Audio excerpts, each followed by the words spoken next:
Hey, what's going on, y'all? It's that random tech guy back again with another video, and we're gonna roll with it the way we usually do it. No starts, no stops, none of that stuff. And we are here with, drum roll please, the iPhone 11 Pro. Not the 11 Pro Max, but the 11 Pro. And of course, the midnight green, you know. Um, they came out with this new color, and I had to do it. I mean, everybody knows you have the new phone just because you have, the new camera set up like you see here. But I had to rock with that new midnight green color, and that's kind of where I wanted to start this review because that color is ridiculous. That's all I'm gonna say. Like, I really, really love this color. I mean, I really like olive green, which, this color uh, really resembles a lot. It's just really, really dark. And it's funny because in certain light, in certain lighting, it almost looks like it's space gray. So I really like that, but I didn't mind the midnight green just because, I really like that color anyway. But it is awesome. I mean, the uh, the matte glass finish on the back of it is just awesome. Really good in the hands. Excuse me. Um, those of y'all that like to rock the iPhone naked, y'all are risk takers and stuff like that. You are really, really gonna enjoy the matte finish on the glass. It is really something. And I'm not really one that tests like, the durability of phones and stuff like that. I get mine and almost immediately out of the box, I'm putting it into a case anyway.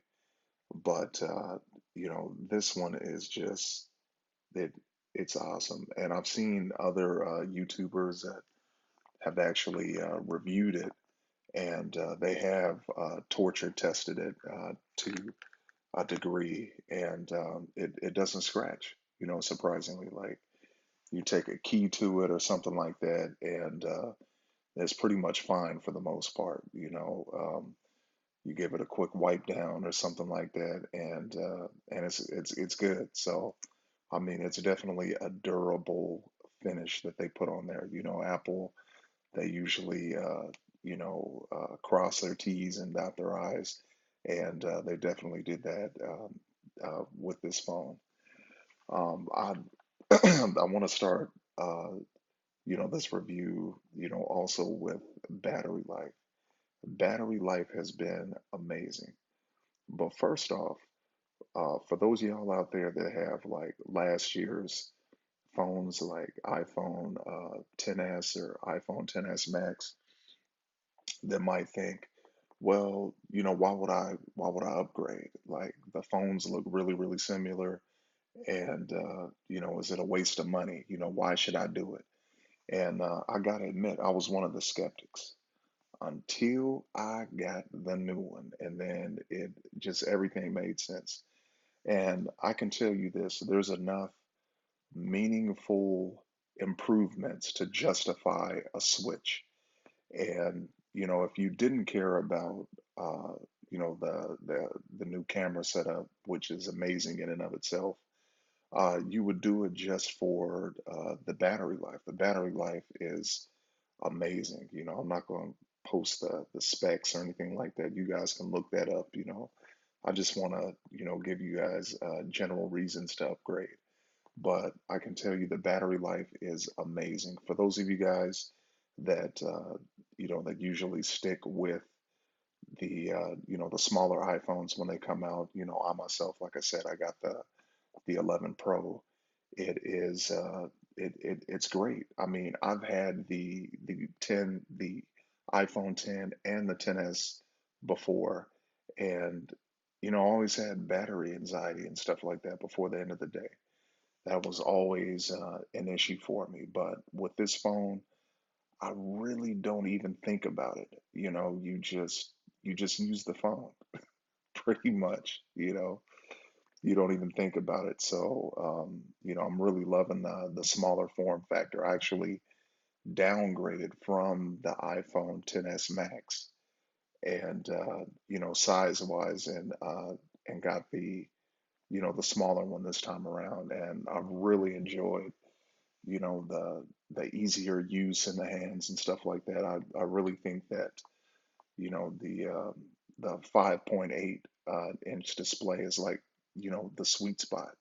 So it's really nice. But yeah, also the charger, kind of while we're talking about the battery life, the fast charger that they give you is really really nice.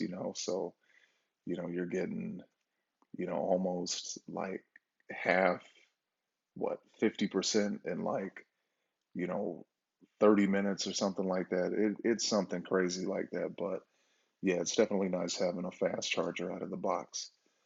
Um, the speed, I don't know how much faster can you get with an iPhone. I don't know, but I can say that this one is noticeably faster to a certain degree. Of course, it's going to depend on what you're doing, but you definitely notice that it's a bit zippier than the last one. I've been really impressed with the speaker quality. That's another thing that has seen some significant gains over the previous generation. I always noticed when comparing my iPhone 10s to the 10s Max that you just really had a bit richer sound on the larger device. And that might be the case with the newer phones, when comparing the iPhone 11 Pro and 11 Pro Max. But I can tell you this, the 11 Pro is definitely uh, beating the speakers on the 10s Max. So, whatever tuning that they've done with the speakers this time around is awesome. The smaller phone is, I haven't really seen the 11 Pro Max in action, but right now I am really impressed with the speakers on the 11 Pro. So, it's awesome so far. I mean, I actually went on YouTube the other day and I played a what is it, 8D audio or whatever, and like you could hear like the channels moving, and it's just it was an amazing experience. That's all I can say about it. I can't say enough about it. And the next topic, the display. The display is noticeably different. Um, I can't really explain it. All I can say is this. For those of y'all that have the previous gen iPhones, those of y'all with 10s and 10s Maxes, go into the Apple Store and hold your phone up to the newer phones. For one, the screens are brighter, so you're getting way more nits, which means you're, just I don't know, it's up in the clarity, the clarity, it's doing some kind of crazy stuff behind the scenes, but it's definitely noticeably better. I think there's a higher HDR rating or something like that with the 11 Pro models, and it shows from what I can see. It definitely shows. So go in there and check it out. But last but not least, the cameras. To those of y'all photographers out there that really enjoy taking good quality pictures, and just you use your phone more than you use your DSLR, um, you're really gonna enjoy the camera on this phone. That's for sure. The wide angle lens. I think a lot of people, myself included, when they first heard about it, were skeptical. Do you really need to upgrade? And I can say without a doubt, unequivocally, yes, you should upgrade. And the uh, the wide angle lens, I've used it more often than I'd like to admit. And I really thought it might have been a gimmick.